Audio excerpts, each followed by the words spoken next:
Good morning friends, ನಿಮ್ಮೆಲ್ಲರಿಗೂ ಶುಭ ವಂದನೆಗಳು.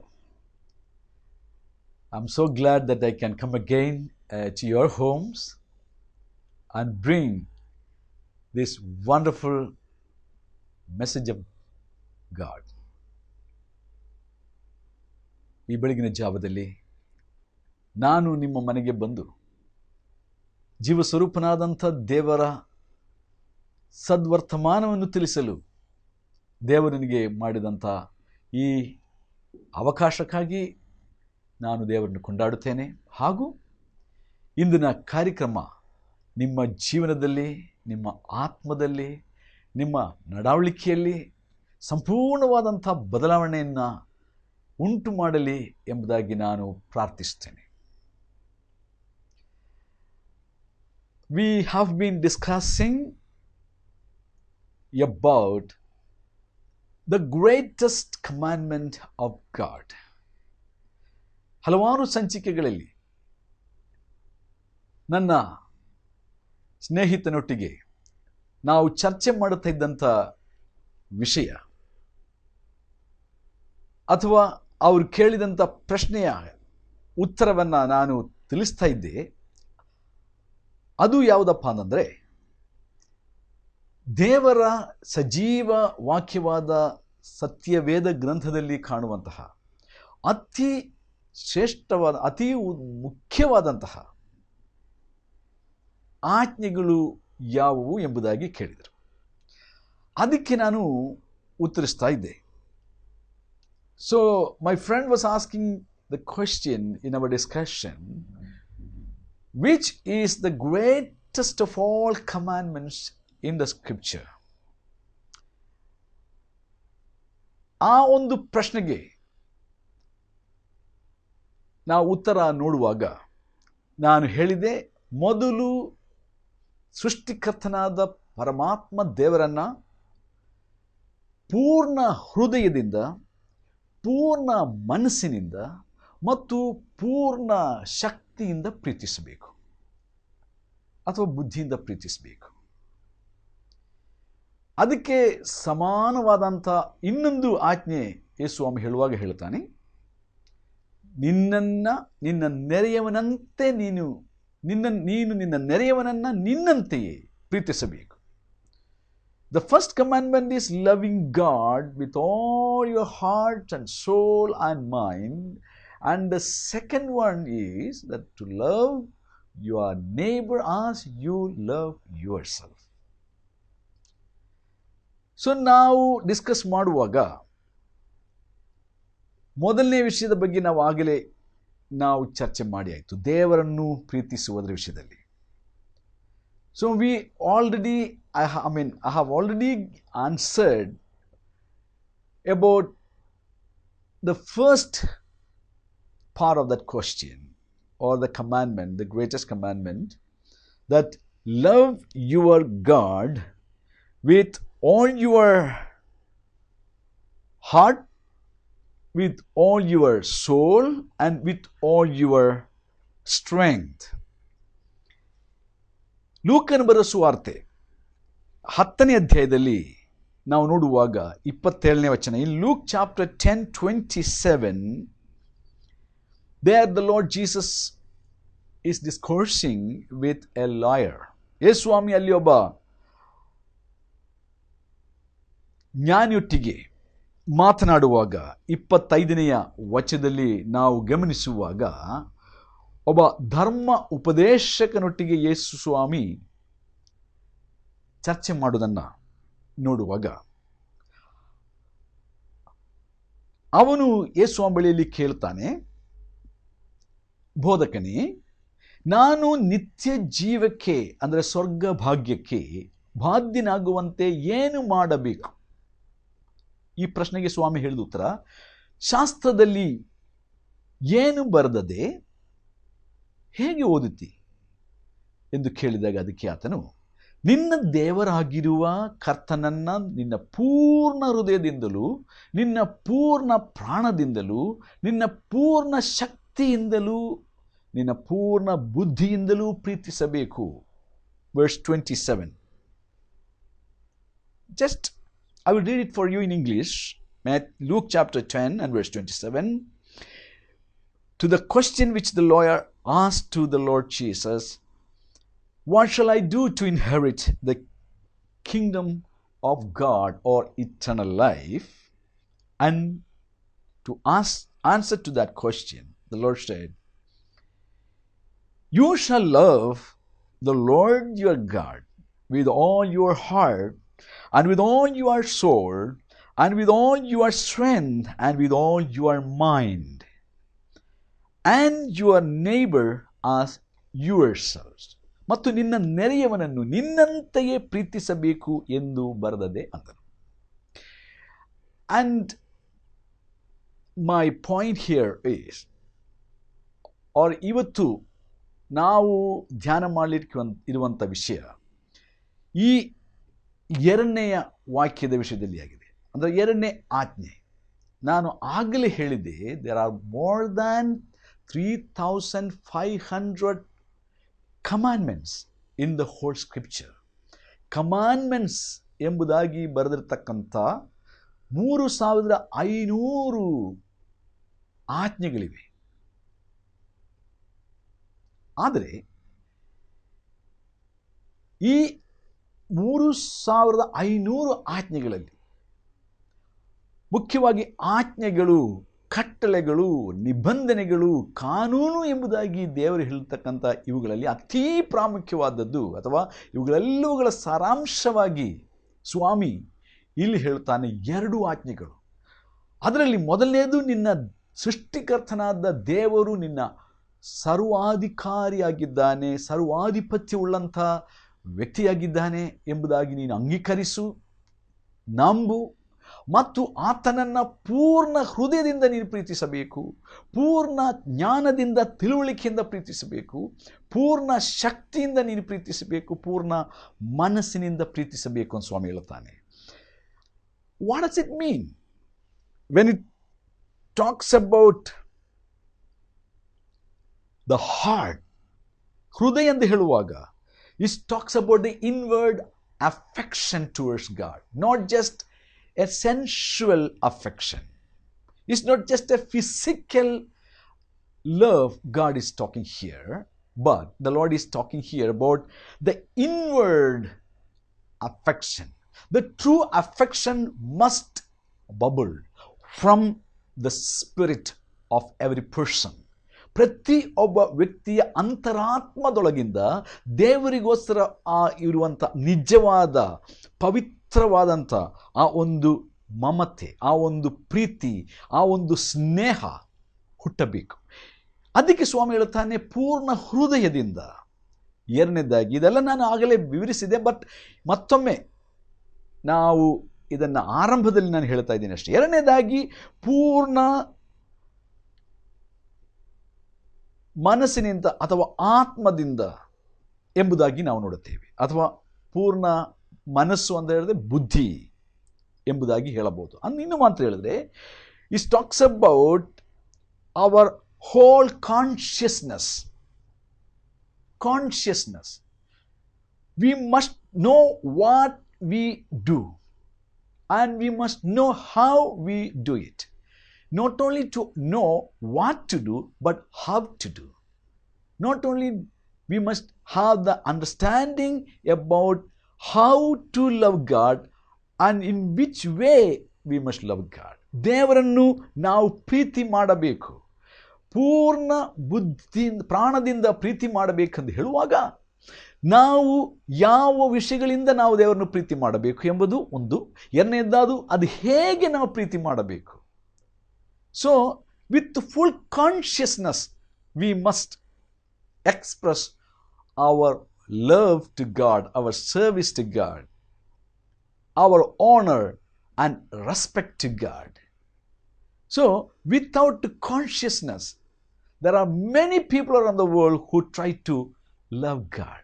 But this is not godly principle, and this is not God's demand or command. Okay, so ದೇವರನ್ನು ನಾವು ಪೂರ್ಣ ಪ್ರಾಣದಿಂದ ಪ್ರೀತಿ ಮಾಡಬೇಕೆಂದುವಾಗ ಅದರ ಅರ್ಥ ನಾವು ಕಾನ್ಷಿಯಸ್, ಉಳ್ಳವರಾಗಿ, ಜ್ಞಾನವುಳ್ಳವರಾಗಿ, ನಮ್ಮ ಮನಸ್ಸಾಕ್ಷಿಗೆ ಯಾವ ರೀತಿಯಲ್ಲಿಯೂ ತೊಂದರೆ ಆಗದ ಹಾಗೆ, ಅಡ್ಡಿಯಾಗದ ಹಾಗೆ ನಾವು ದೇವರನ್ನು ಪ್ರೀತಿಸಬೇಕು. What does it mean? ಇದರ ಅರ್ಥ ಏನಾಗಿದೆ? there are so many kinds of false teachings are spreading in the world today. ಅನೇಕ ರೀತಿಯ ತಪ್ಪಾದ ಬೋಧನೆಗಳು, ಧಾರ್ಮಿಕ ಬೋಧನೆಗಳು, ಆಧ್ಯಾತ್ಮಿಕ ವಿಚಾರಗಳು ಎಂಬ ಶಿರೋನಾಮದಲ್ಲಿ ತಪ್ಪಾಗಿ ಉಪದೇಶ ಮಾಡುವಂಥ ಅನೇಕ ಗುರುಗಳು, ಅನೇಕ ಬೋಧಕರು, ಧಾರ್ಮಿಕ ನಾಯಕರುಗಳು ಇವತ್ತು ಎದ್ದಿದ್ದಾರೆ. ಇದು ಕೂಡ ಅಂತ್ಯಕಾಲದ ಕಡೆಯ ದಿನಗಳ ಒಂದಾನೊಂದು ಗುರುತು ಎಂಬುದಾಗಿ ಸ್ಪಷ್ಟವಾಗಿ ಸತ್ಯವೇದ ಹೇಳುತ್ತದೆ. ಅದರಲ್ಲಿ ಒಂದಾಗಿದೆ transcendental meditation. One among this is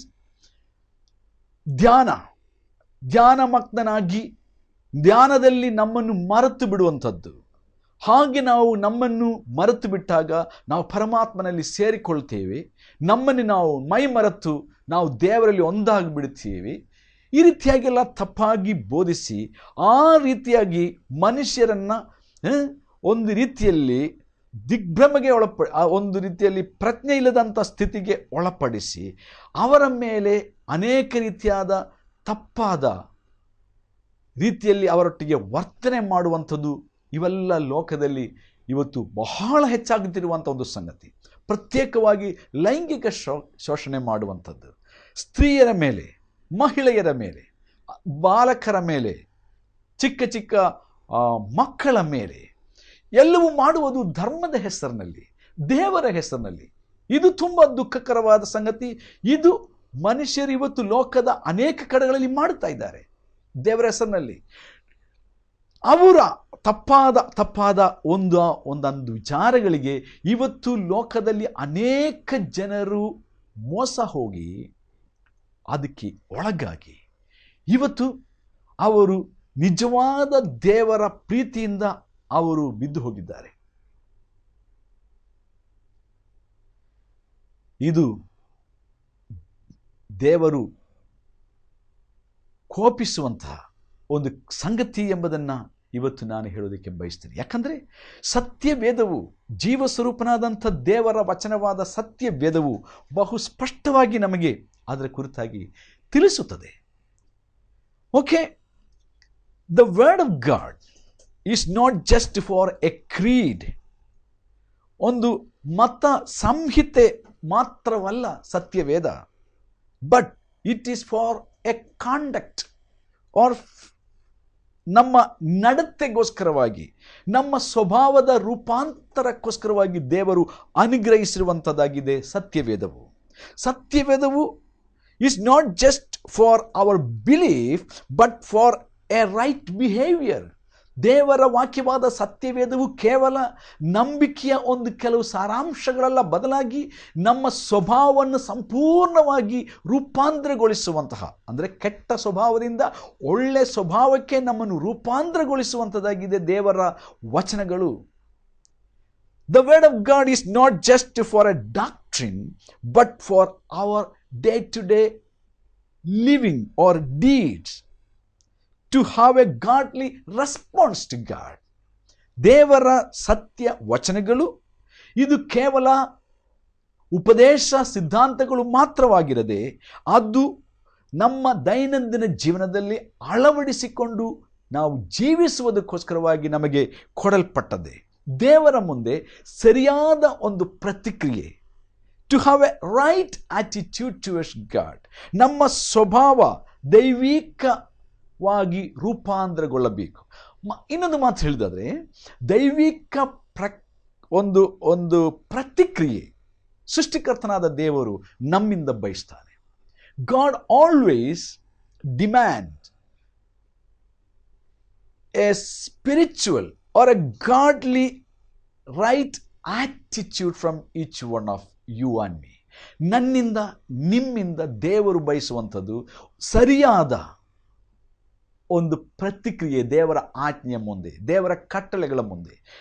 ಅದನ್ನು ನಾವು ತಿಳಿದುಕೊಂಡು ಹಾಗೆ ನಮ್ಮ ಜೀವನವನ್ನು ಬದಲಾಯಿಸಿಕೊಳ್ಳದೇ ಹೋದಲ್ಲಿ ನಮ್ಮ ಧರ್ಮವು, ನಮ್ಮ ನಂಬಿಕೆಯು ನಮ್ಮ ಎಲ್ಲ ಒಂದು ಆತ್ಮಿಕವಾದ ಅಥವಾ ಧಾರ್ಮಿಕವಾದ ಚಟುವಟಿಕೆಗಳು ನಿಷ್ಪ್ರಯೋಜಕ. All our spiritual rituals, religious practices will become absolutely vain when we do not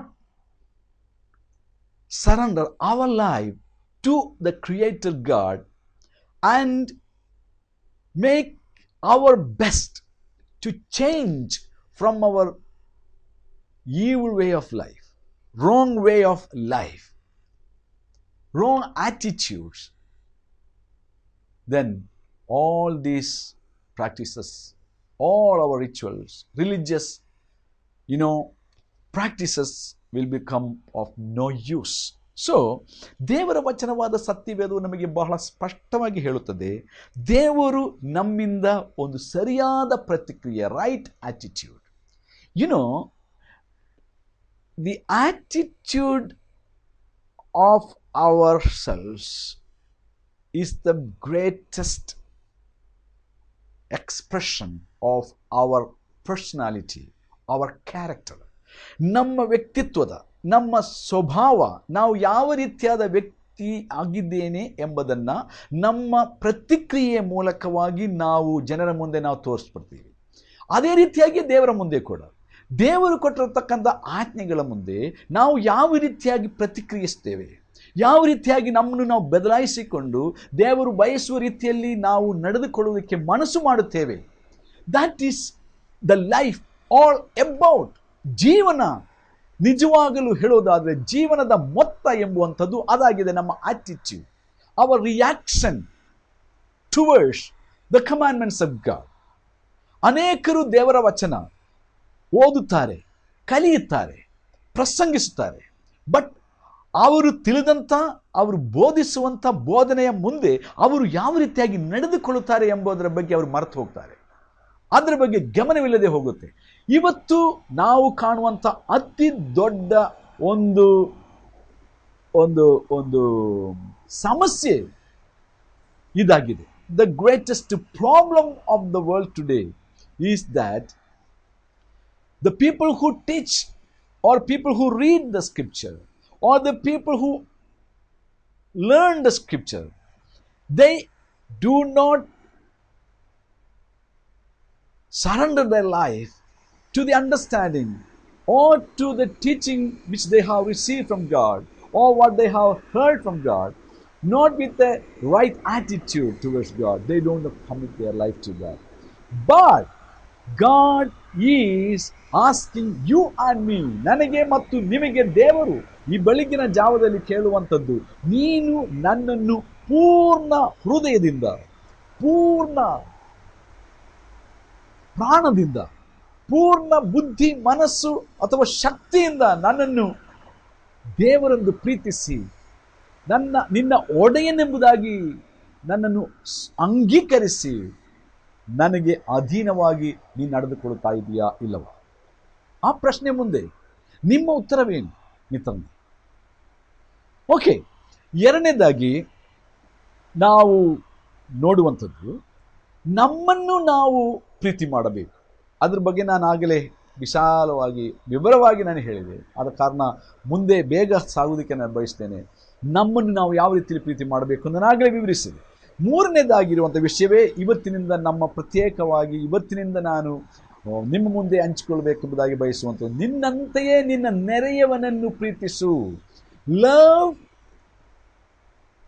your neighbour as you love yourself. The first love is to our Creator, second love is to you yourself, and the third love is to your neighbor.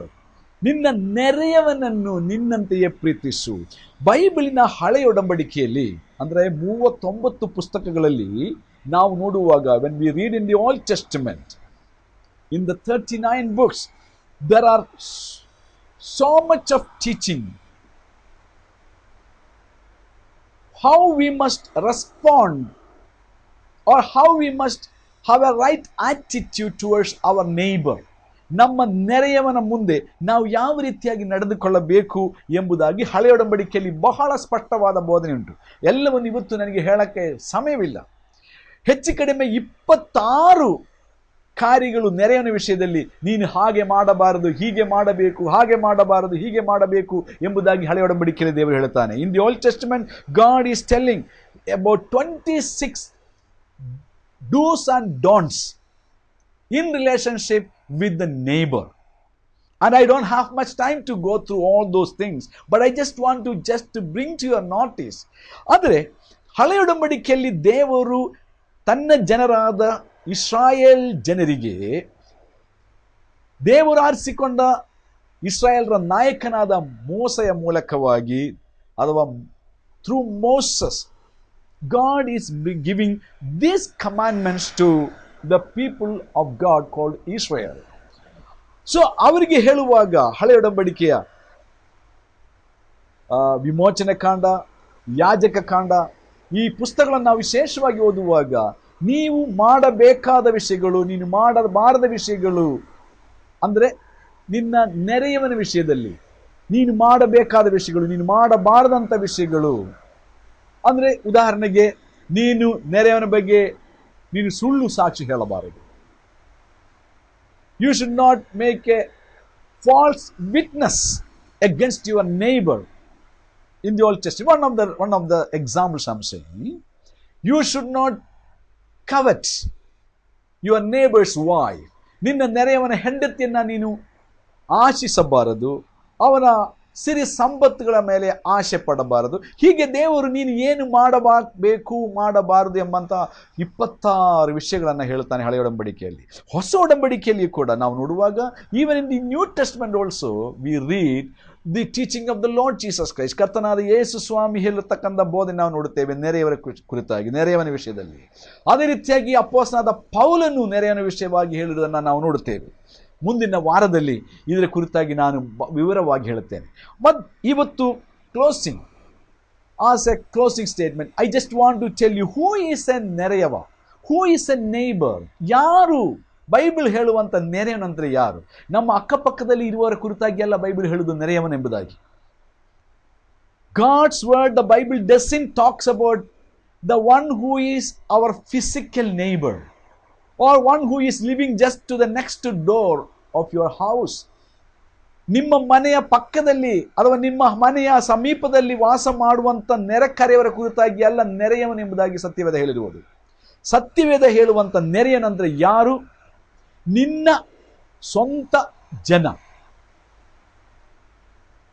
your own people, your own race. Okay? This is what God talks about neighbor. When God said neighbor, God means about his own people, that is the whole family of Israel. ಹಳೆಯ ಒಡಂಬಡಿಕೆಯಲ್ಲಿ ದೇವರು ನೆರೆಯವನು ಎಂಬುದಾಗಿ ಕರೆದದ್ದು ಯಾರನ್ನ? ಯಾಕೋಬನ 12 ಮಕ್ಕಳು, ಅವರ ಸಂತತಿಯವರು. ಇವರು ನೆರೆಯವರು.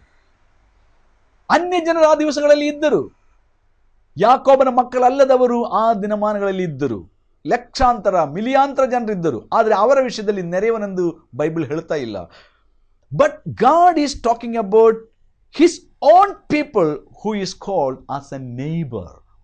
Okay, ದೇವರು ನೆರೆಯವನೆಂದು ಕರೆಯುವಾಗ ತನ್ನ ಸ್ವಂತ ಜನರ ಕುರಿತಾಗಿ, ತನಗೋಸ್ಕರ ದೇವರು ಆರಿಸಿಕೊಂಡಂಥ ತನ್ನ ಸ್ವಂತ ಜನರು. ಹಳೆಯ ಒಡಂಬಡಿಕೆಯಲ್ಲಿ ಇಸ್ರಾಯೇಲ್ ಜನಾಂಗದವರು, 12 ಗೋತ್ರದವರು, ಅವರ ಮಕ್ಕಳು, ಅವರ ಸಂತತಿಯವರು. ಹೊಸ ಒಡಂಬಡಿಕೆಯಲ್ಲಿ ನ್ಯೂ ಟೆಸ್ಟಮೆಂಟಿನಲ್ಲಿ ನೆರೆಯವನೆಂದರೆ ಯಾರಾಗಿದ್ದಾರೆ? ಸೃಷ್ಟಿಕರ್ತನ ಕಾನೂನನ್ನು ನಂಬಿ ಅದನ್ನು ದೈನಂದಿನ ಜೀವನದಲ್ಲಿ ಅಳವಡಿಸಿಕೊಂಡು ಜೀವಿಸುವನಾಗಿದ್ದಾನೆ ನೆರೆಯವನು. ಅಕ್ಕಪಕ್ಕದಲ್ಲಿ ವಾಸ ಮಾಡುವ ಕುರಿತಾಗಿ ನೆರೆಯವನೆಂಬುದಾಗಿ ಸತ್ಯವೇದ ಹೇಳುತ್ತಾ ಇಲ್ಲ. ಅನೇಕರು ಇದನ್ನು ತಪ್ಪಾಗಿ ತಿಳ್ಕೊಂಡಿದ್ದಾರೆ. ಇದರ ಕುರಿತಾಗಿ ಮುಂದಿನ ವಾರದಲ್ಲಿ ನಾನು ಹೆಚ್ಚಾಗಿ ವಿವರಿಸ್ತೇನೆ. ಕಾದುಕೊಳ್ಳ್ರಿ. ಮುಂದಿನ ವಾರ ಇದೇ ಸಮಯದಲ್ಲಿ ಇದೇ ಚಾನಲ್ನಲ್ಲಿ ನನ್ನ ಮತ್ತು ನಿಮ್ಮ ಭೇಟಿ. ಅಲ್ಲಿ ತನಕ ದೇವರ ಕೃಪೆ, ದೇವರ ಆಶೀರ್ವಾದ ನಮ್ಮೊಂದಿಗೆ ನೆಲೆ ಇರುವುದಾಗಲಿ. ಆಮೇನ್.